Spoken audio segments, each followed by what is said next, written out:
Would you date someone who suffers from PTSD? What are some other things that you can do to emotionally support him? Do you think Philippines should research and invest in PTSD facilities and programs? To say that you love him, I'm not going to leave you, I will be by your side no matter what happened.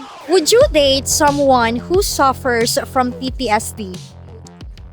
For me, I wouldn't date that person who is mentally ill because, for example, as a mentally ill person, I would rather spend time with myself and do such things that can really comfort me, like listening to musics and unwinding by myself. Because having someone, like having a normal person, uh, there might be a chance that uh, I can affect his or her mental state too. Should Philippines do more research and invest more in PTSD facilities and programs? Yes po. I would recommend that po. Kasi, I mean, because Filipinos are not really aware of what PTSD means. And in today's generation, we really need to be fully aware of what PTSD means because there are already a lot of people having that kind of, what do you call that, situation? Or I don't know if that is the right term. Would you date someone who suffers from PTSD? No po. No. And? No po. Okay, both no. Okay, may we know why no? Because it's hard to communicate to him or her. Especially I don't understand their situation. Oh, okay. You never met anyone who has PTSD, like family, friends, or maybe just someone that you know? You never met one. No. But you know what PTSD is, right? Yes, I know. Okay. Okay. Where do you see it? Like on social media, like that?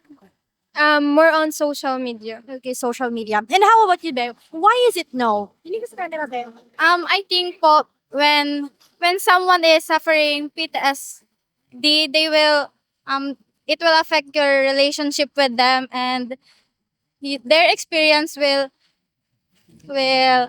just they The relationship will not just work out, right? yes. Okay. I'm just trying to help her. She's just very shy. Okay, how about this one? Okay, even though you said no, both of you, hindi lang sa camera, be. Even though you said no, okay, both of you, do you think there's still, I would say, Filipinas who would date someone with PTSD or who suffers from PTSD? I think yes. Yes. A lot or Some. some? Okay, and how about you? Do you think there's still a lot of Filipinas who would date someone who suffers from PTSD? Yes. Okay. Some Filipina they who suffer some men who suffer PTSD because they cannot when they love someone pwede po Tagalog yan. hindi nila naiisip kung anong makakaapekto kung makakaapekto sa relationship nila yung someone na may ganong ano. Okay, you mean those who are like Filipinas who are in a relationship with someone who suffers from PTSD, they're not really thinking about how is it gonna affect the relationship? Is that what you're trying to say? Yes. Okay, okay. How about this one for the last question? Okay, do you know any support groups or therapists, something like that, that who can help people who suffer from PTSD here in the Philippines? I have no idea. No idea. Even here in Naga, you don't have any idea or like who are these groups or if we have like therapists who can help them. No. I have no idea po because in our generations po, maybe there it is not we are not open to some group like that. Or we don't talk about this that much. Yes. Okay, we're not aware about it. And how about you, Be? Do you know any support groups or therapists that can help people who suffer from PTSD here in the Philippines or even here in Naga? I don't I don't have No idea at all? yes. Do you think Philippines should research and invest in PTSD facilities and programs? I think yes, because mostly Filipinos undergo with different kind of mental problems, and I think Philippines should focus to those people to manage it and to um, Help them. help them. She's very shy. It's okay. She said she's very nervous now. It's okay. We really appreciate your time. How old are you? How old are you guys? I'm 19. 19. 19. Both singles or do you have like boyfriends? Single. Single and single too. Okay. What course are you taking, Ben? Bachelor of Science Civil Engineering. The same thing with you? Yes. Okay. Well, anyway, but thank you so much. We really appreciate your time. I'm not gonna keep you here for so long because I know you have class right after this. So thank you so much. We really appreciate your. No, don't worry. Don't be sorry. Oh my God. Don't worry. It's her first time to be interviewed, so she's just very nervous. She said, "Ate," she's very nervous. Would you date someone who suffers from PTSD? Yes, because if you love that person, you will understand them situation no matter what it is. Thank you. You're welcome. Okay, hold on. Okay, what are some other things that you can do to emotionally support him? To emotionally support him, you cheerist what is it called?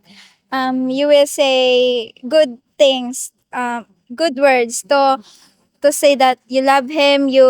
I'm not going to leave you. I will be by your side no matter what happened.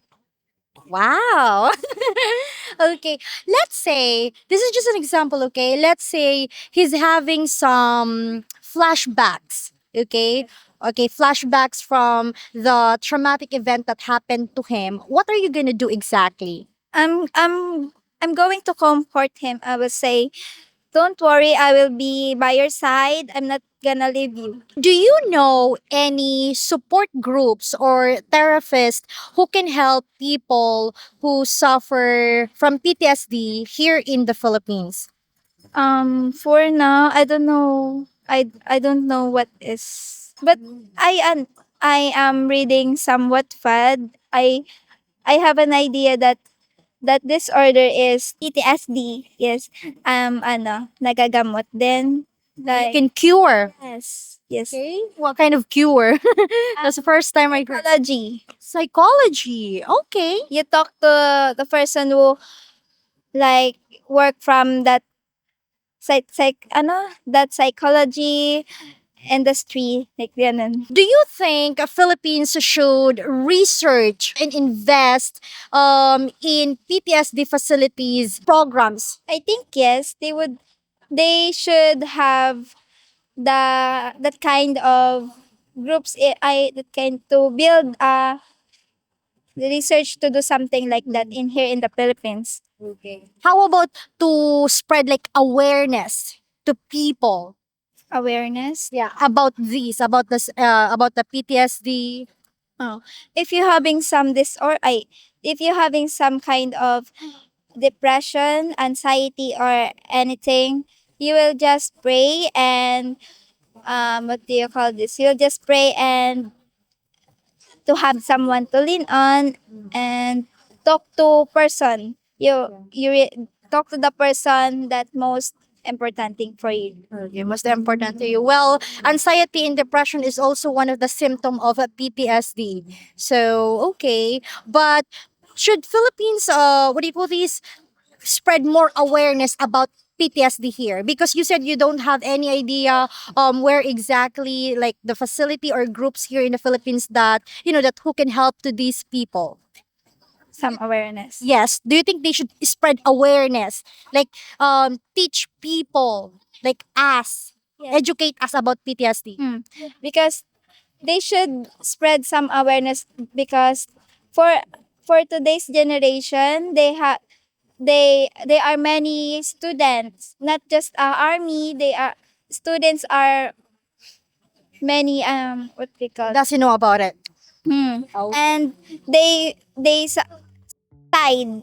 If you are having depression, they are going inside themselves if they're really tired.